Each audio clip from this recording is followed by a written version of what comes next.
கண்களை மூடி ஆண்டவரை நோக்கி ஜெபித்து, இறைவா, இம்மாதத்தினுடைய அருள்வாக்கு நம்பிக்கை தரும் அருள்வாக்காக இருக்க கர்த்தர் கிருபை செய்து எண்ணிக்கொண்டிருக்கின்ற எண்ணங்கள் எல்லாம் நிறைவேற நீர் அருள் தாரும் என்று சொல்லி ஜெபசிந்தையோடு இந்த நாளினுடைய செய்திக்குள்ளாகவும் இம்மாதத்தினுடைய அருள்வாக்கை பெறுகின்ற எண்ணங்களோடு நாம் இந்த அருளுரைக்குள் கடந்து செல்லுவோம். உயிரோடு இருக்கும் நாளெல்லாம் ஒருவனும் உன்னை எதிர்ப்பதில்லை. நான் மோசையோடு இருந்தது போல் உன்னோடு இருப்பேன் என் மகளே. திகையாதே, கலங்காதே, நீ போகும் இடமெல்லாம் வருவேன். திகையாதே, கலங்காதே, நீ போகும் இடமெல்லாம் வருவேன். நீ உயிரோடு இருக்கும் நாளெல்லாம் ஒருவனும் உன்னை எதிர்ப்பதில்லை. நீ உயிரோடு இருக்கும் நாளெல்லாம் ஒருவனும் உன்னை எதிர்ப்பதில்லை. நம்முடைய பிதாவாகிய கடவுளிடமிருந்தும் ஆண்டவராகிய இயேசு கிறிஸ்தனிடமிருந்தும் உங்கள் யாவருக்கும் கிருபையும் சமாதானமும் உண்டாவதாக. ஆமேன். கிறிஸ்துவுக்குள் அருமையான இறைமக்களே, இவ்வொரு புதிய மாதத்திற்குள் அடியெடுத்து வைக்க கர்த்தர் நமக்கு அருள் செய்திருக்கின்றார். இந்த புதிய மாதத்தினுடைய அருள் வாக்கு ஏசாயா தீர்க்கதரிசி எழுதின புத்தகம் 57ஆம் அதிகாரம் 19வது வசனத்தில் அடங்கியிருக்கிறது. தூரமாய் இருக்கிறவர்களுக்கும் சபிமமாய் இருக்கிறவர்களுக்கும் சமாதானம் சமாதானம் என்று கூறும் உதடுகளின் பலனை சிருஷ்டிக்கிறேன், அவர்களை குணமாக்குவேன் என்று ஆண்டவர் சொல்லுகிறார். Peace, peace to the far and the near, say the Lord, and I will heal them. அன்பு நிறைந்த கடவுளே, இந்த புதிய மாதத்திற்குள் அருளுரை தியானத்திற்குள் எங்களை இணைத்திருக்கிறோம். வாரும் தூய ஆவியானவரே, பற்பல மொழிகள் பேசும் பற்பல நாட்டினரை ஒரே விசுவாசம் உடையவர்களாய் இருக்கும்படி கூட்டி சேர்த்திருக்கிற தேவரீர், உம்முடைய வார்த்தையே சத்தியமென்று வந்திருக்கிற எங்களை நீர் ஏற்றுக்கொண்டு பேசுகிற அடியானை முழுவதுமாக மறைத்து என் ஆண்டவரின் திருவார்த்தைகள் மட்டும் வெளிவர அருள் செய்ய வேண்டுமாய் இயேசுவின் நாமத்தில் ஜெபிக்கிறோம் நல்ல பிதாவே. ஆமேன். கிறிஸ்துவுக்குள் அருமையான இறைமக்களே, உங்கள் யாவருக்கும் ஆண்டவர் இயேசு கிறிஸ்துனுடைய திருப்பெயரின் நாமத்திலே உங்களை புதிய மாதத்தினுடைய ஆசீர்வாதத்தையும் வாழ்த்துக்களையும் ஜூடா காஸ்பல் மியூசிக் மினிஸ்ட்ரியின் சார்பாக நான் சொல்லிக்கொள்வதிலே மகிழ்ச்சி அடைகின்றேன். ஆகஸ்ட் மாதம் என்று சொன்னால் சுதந்திர திருநாளை நினைவு கூறுகிற ஒரு ஆண்டு, ஒரு மாதத்திற்குள் அடியெடுத்து வைத்திருக்கிறோம். இந்த ஆண்டு 79வது இந்திய தேசத்தினுடைய சுதந்திர சுவாச காற்றை நாம் சுவாசித்து கொண்டிருக்கின்றோம். ஆகவே இந்த திருநாளில் ஆண்டவர் நமக்கு கொடுக்கின்ற அருள்வாக்கு நலமும் துணையும் நல்கும் ஆண்டவர்.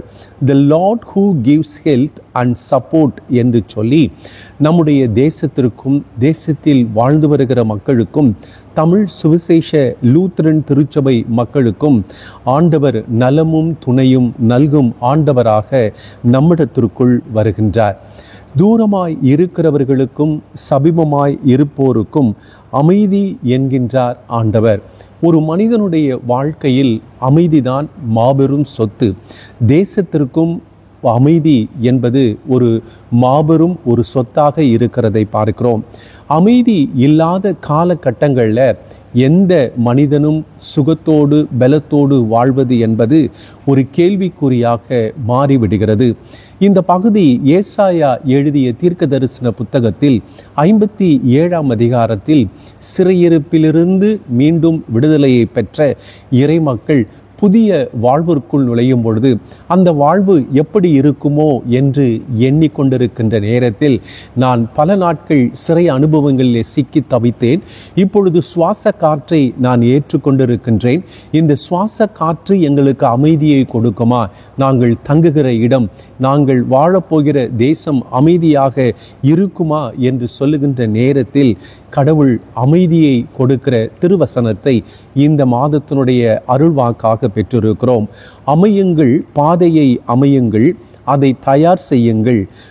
பில்ட் அப் ப்ரிப்பேர் த வே என்று சொல்லி இந்த ஏசாயா 57:14 வசனத்திலும் அதை தொடர்ந்து என் மக்களின் வழியில் இருக்கும் தடையை அகற்றுங்கள். Remove every obstructions from my people's way என்று சொல்லி ஆண்டவர் தடையை நீக்கி அமைதியை கொடுக்கிறார். காரணம், கடந்த காலங்களில் அவர் சென்ற பாதைகளை கண்டேன், தன் மக்கள் சென்ற பாதைகளை கண்டேன். I have seen their ways என்று ஆண்டவர் சொல்லுகிறார். ஆயினும் அவர்களை குணமாக்குவேன், but I will heal them என்று சொல்லி கடவுள் இந்த புதிய மாதத்தில் நமக்கு ஒரு பெரிய சந்தோஷத்தை அவர் கொடுக்கிறார். ஆகவே இந்த ஏசாயா 57:19 சொல்லுகின்ற அழுத்தமான திருவசனங்கள் என்ன தெரியுமா? God's universal peace and healing என்று சொல்லலாம். கடவுளின் உலகளாவிய அமைதி மற்றும் குணப்படுத்துதல். அமைதி இல்லாத ஒரு காலகட்டங்களில், போர் சூழல்கள் நிறைந்திருக்கிற தேசத்தில், திருச்சபையிலே குழப்பங்களும் கஷ்டங்களும் இருக்கின்ற காலகட்டத்தில், குடும்பங்களில் அமைதியை இழந்து தவிக்கிற சூழல்களிலே கடவுளின் உலகளாவிய அமைதி மற்றும் குணப்படுத்துதல் கிடைக்கும் என்று சொல்லுகிறார். The power of repentance and restoration, மனம் திரும்புதல் மற்றும் சீரமைப்பின் சக்தி. ஆகவே இந்த அமைதியை நானும் நீங்களும் பெற வேண்டும் என்று சொன்னால், மனம் திரும்பி இறைவனை ஏற்றுக்கொள்ளும் பொழுது மறு சீரமைப்பினுடைய அந்த வல்லமையை நம்மால் பெற்றுக்கொள்ள முடியும். The role of the Holy Spirit, பரிசுத்த ஆவியின் பங்கு. ஆகவே அமைதியை நாடி வருகின்ற பிள்ளைகளுக்கு அந்த மறு சீரமைப்பின் சக்தியை அந்த பரிசுத்த ஆவியானவர் நமக்கு கொடுக்கிறார். ஆகவே அந்த பரிசுத்த ஆவியினுடைய வல்லமையை இறைவா இந்த புதிய மாதத்தில் நீங்க எனக்கு கொடுங்கன்னு சொல்லி ஆண்டவரிடத்தில் நம்மை இணைத்துக் கொள்வோம். எஸ்கட்டாலஜிக்கல் ஹோப் என்று இறையிலில் சொல்லுவார்கள். இறுதியில் சார்ந்த நம்பிக்கை. இந்த உலகத்தில் மாத்திரமல்ல, இந்த உலகத்தை விட்டு கடந்து இறைவனுடைய ஆளுகைக்குள் செல்லும் பொழுதும் அந்த இறுதியில் நமக்கு மன அமைதியையும் சமாதானத்தையும் கொடுக்கும் என்று சொல்லி ஆண்டவர் விரும்புகிறார். இந்த புதிய மாதத்தில் நீங்கள் பார்ப்பீர்கள் என்றால் எத்தனையோ குடும்பங்களில் அமைதி இல்லை. நோய்களின் கஷ்டங்கள், பலவிதமான பொருளாதார சிக்கல்கள், பணித்தலங்களிலே கடுமையான சூழல்கள். இப்பேற்பட்ட நேரத்தில் என்னுடைய மனசில் அமைதி இல்லை. கணவனால், மனைவியால், பிள்ளைகளால் பலவிதமான சூழல்களிலே அடைந்து கொண்டிருக்கிற உங்களை ஆண்டவர் சந்தித்து தூரமாய் இருக்கிறவர்களுக்கும் சமீபமாய் இருக்கிறவர்களுக்கும் சமாதானம் என்று ஆண்டவர் கூறுகிறதை நீங்கள் அங்கு பார்க்கலாம். Peace can be understood as a state of harmony, tranquility and the absence of conflict or violence என்று சொல்லுவார்கள்.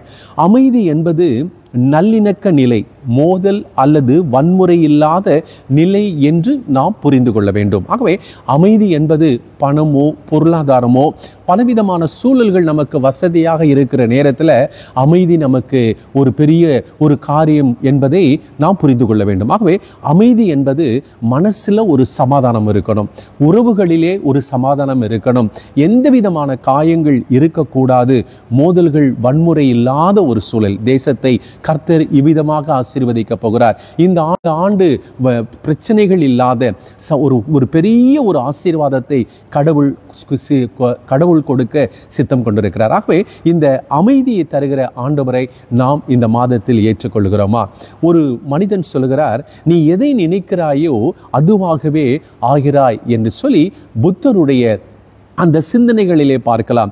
You became what you think என்று அவர் சொல்லுகிறார். ஆகவே இந்த அமைதி வேண்டுமென்றால் முதலாவதாக ஆண்டவரிடத்தில் திரும்பி மனம் திரும்புதலை நாம் ஏற்றுக்கொண்டு இறைவனுடைய பிள்ளைகளாக நாம் மாறும் பொழுது, அமையுங்கள், பாதையை அமையுங்கள், அதை தயார் செய்யுங்கள், என் மக்களின் வழியில் இருக்கும் தடையை அகற்றுங்கள் என்று ஆண்டவர் சொல்கிறார். இந்த புதிய மாதத்தில் நான் முன்பே சொன்னபடி என்னுடைய குடும்பத்தில் பல இடங்களிலே வருகின்ற அந்த சூழல்களை மாற்றுவதற்கு சந்திப்பதற்கு என்னை நானே ஆயத்தப்படுத்திக் கொள்ள வேண்டும்.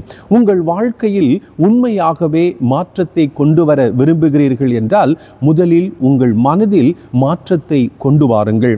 மனம் போல் வாழ்க்கை, எண்ணம் போல் வாழ்க்கை இல்லை என்றால் அந்த மனம் உங்களை ஆளுகை செய்துவிடும். ஆகவே புரிதல் எங்கு இருக்கிறதோ அங்கு அன்பு பிறக்கும்.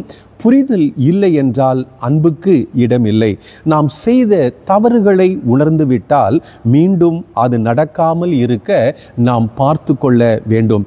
கோபம் என்பது பிறர் செய்யும் தவறுக்கு உனக்கே நீயே கொடுத்து கொள்ளும் தண்டனை என்பதை நாம் புரிந்திருக்கிறோமா? மன அமைதி இல்லாமல் வாழ்வது நோயுடன் வாழ்வதற்கு சமம். ஆகவே இந்த சிந்தனைகளை நாம் உடமையாக்கி கொண்டு கடவுளே, தூரமாய் இருக்கிறவர்களுக்கும் சமீபமாய் இருக்கிறவர்களுக்கும் சமாதானம் என்று சொல்லி அவர்களை குணமாக்குவேன் என்று சொல்லி இருக்கிறீர் ஐயா. ஆகவே சமாதானம் என்று கூறும் உதடுகளின் பலனை நான் சிருஷ்டிக்கிறேன் என்று சொல்லி இருக்கிறேன். அந்த சமாதானத்தினுடைய அமைதி எங்களுக்கு வேண்டும். மத்தேயு எழுதிய சுவிசேஷம் 15ஆம் அதிகாரம் 21 28 வசனங்களை நீங்கள் வாசித்து பார்ப்பீர்களே என்று சொன்னால் அங்கு ஒரு கானானிய பெண்ணை நீங்கள் அங்கு பார்க்கலாம். ஒரு தாய் தன்னுடைய மகளுடைய வேதனையை அறிந்தவர்களாக வருகிறார். அருமையான இறை மக்களே, ஒரு பெண்ணினுடைய வாழ்க்கையில ஒரு திருமணமாகாமல் தன்னுடைய பிள்ளை பலவிதங்களில் பலவீனமாக இருக்கக்கூடிய பிள்ளைய ஒரு தாய் பராமரிப்பது என்பது எவ்வளவு கடினங்கள் என்பதை என் ஊழியத்திலே நான் அறிந்திருக்கிறேன். அந்த தாயினுடைய எண்ணங்கள் எப்படி இருக்கும் தெரியுமா? என்னுடைய வாழ்க்கைக்கு பிறகு இந்த பெண்ணினுடைய வாழ்க்கை எப்படி இருக்கும் என்று அங்கலாய்த்து கொண்டிருப்பார்கள். இந்த கானானிய பெண் இந்த மத்தேயு எழுதிய சுவிசேஷம் 15ஆம் அதிகாரம் 21 28 வசனங்களிலே அந்த பெண் ஆண்டவர் இயேசுவை சந்திக்கிறார். இறைவா, உலக பிரகாரமாக எனக்கு அநேக காரியங்கள் இருக்கிறது, ஆனால் உள்ளத்தில் எனக்கு அமைதி இல்லை. என் மகள் பேய் பிடித்த ஒரு சூழல்களிலே வாழ்ந்து கொண்டிருக்கிறார். Have mercy on me. He did not answer at all. அவர் எதற்குமே அவர் பதில் கொடுக்கல. மீண்டுமாக Lord help me என்று சொல்லி, கடவுளே எனக்கு இறங்கும் என்று சொல்லி அந்த இடத்திலே கதறுகிறதை பார்க்கிறோம். ஆனால் ஆண்டவருடைய விசுவாசத்தை பார்த்துட்டு காணாமல் போன இஸ்ரவேல் வீட்டாரை கண்டுபிடித்து அவர்களை மீட்கும் பொருளாக நான் வந்திருக்கிறேன் என்று சொன்னவுடன் அந்த பெண் என்ன செய்கிறார் தெரியுமா? தன்னுடைய வாழ்க்கையில் மாற்றம் வர வேண்டும் என்று சொல்லி நாய்களுக்கு போடும் அப்பத்தை எடுத்து, அந்த மேஜையிலிருந்து விழும் அப்ப துணிக்கைகளை நாய்கள் தின்னுமே என்று சொல்லி தன்னை தாழ்த்தும் பொழுது ஆண்டவர் சொல்கிறார், அம்மா, உமது நம்பிக்கை பெரிது, woman great is your faith என்று சொல்லி ஆண்டவர் சொல்கிறார். நீ விரும்பியவாறே உமக்கு நிகழட்டும். Let it done for you as you wish என்று சொல்லி ஆண்டவர் சொல்லுகிறார். ஆகவே மன அமைதியை இழந்து தவித்த அந்த பெண்ணுக்கு அமைதியை கொடுக்கிறார். இந்த புதிய மாதத்தில் நுழைந்திருக்கிற நாம் 79வது சுவாச காத்தை சுவாசித்திருக்கிற நாம் தேசத்திற்காக ஜெபிக்கலாம், திருச்சபைக்காக ஜெபிக்கலாம், பணித்தலங்களுக்காக நாம் ஜெபிக்கலாம், குடும்பத்திற்காக ஜெபிக்கும் பொழுது ஆண்டவர் அமைதியை நமக்கு கொடுக்கிறார். காரணம் என்ன தெரியுமா? இஸ்ரவேல் மக்கள் அடிமைத்தனத்திலிருந்து சிறை வாழ்விலிருந்து தங்களுடைய தேசத்திற்குள் வரும் பொழுது ஆண்டவர் சொன்ன வார்த்தை, நலமும் துணையும் நல்கும் ஆண்டவராக நான் உன்னோடு கூட வருகிறேன் என்று சொல்லி அப்பேற்பட்ட ஆசீர்வாதத்தை இந்த புதிய மாதத்தில் நானும் நீங்களும் பெற்றுக்கொள்ள ஆண்டவர் நமக்கு அருள் செய்வாராக. ஆமேன். ஆண்டவரை நோக்கி நாம் ஜெபிக்கலாம். எங்களை நேசிக்கிற அன்பு நிறைந்த கடவுளே, இந்த புதிய மாதத்திற்காக நன்றி. 79வது சுதந்திர திருநாளை நாங்கள் காணுகிறோம் ஐயா. தேசம் நன்றாக இருந்தால்தான் நாங்கள் நன்றாக இருக்க முடியும். தேசத்திற்காக திறப்பின் வாசலிலே நின்று ஜெபிக்கக்கூடிய ஆத்துமாக்களை நான் தேடிக்கொண்டிருக்கிறேன் என்று சொல்லுகிறீர் ஐயா. ஜெபிக்கிற பிள்ளைகளாக நாங்கள் மாறும் பொழுது எங்கள் மனம் அமைதியாக இருந்தால்தான் தேசத்திற்காக ஜெபிக்க முடியும்.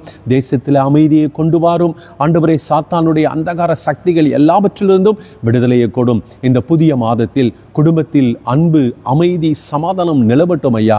பணித்தலங்களிலே ஒரு அமைதி நிலவ நீர் கிருபை செய்து அந்த அமைதியை என் மனம் ஏற்றுக்கொண்டு அமைதியை கொடுக்கிற இயேசுவோடு எங்களை இரண்டர கலக்க கிருபை செய்ய வேண்டும் என்று ஜெபிக்கிறோம். இந்த மாதம் முழுவதும் உம்முடைய அருள்கரம் கூட இருந்து திக்கற்ற பிள்ளைகளின் தெய்வமாக இருக்கிற கர்த்தர் இந்த புதிய மாதத்தில் எங்களுடைய எல்லா காரியங்களையும் கர்த்தர் ஆமென்றும் ஆமேன் என்றும் நீர் ஆசீர்வதித்து கொடுக்க வேண்டுமாய் இயேசுவின் நாமத்தில் ஜெபிக்கிறோம் நல்ல பிதாவே, ஆமேன்.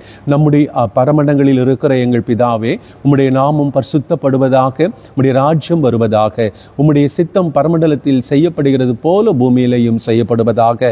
அன்றென்றுள்ள ஆகாரத்தை நீர் எங்களுக்கு இன்று தாரும். எங்கள் கடனாளிகளுக்கு நாங்கள் மன்னிக்கிறது போல நீரும் எங்கள் பாவ கடன்களை எங்களுக்கு மன்னியும். எங்களை சோதனைக்குள் பிரவேசிக்க பண்ணாமல் தீமை நின்று ரட்சித்துக் கொள்ளும். ராஜ்யமும் வல்லமையும் மகிமையும் என்றென்றைக்கும் உம்முடையவைகளே சுவாமி, ஆமேன்.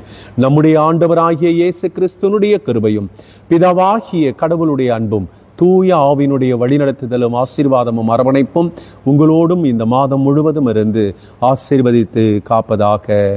ஆமேன்.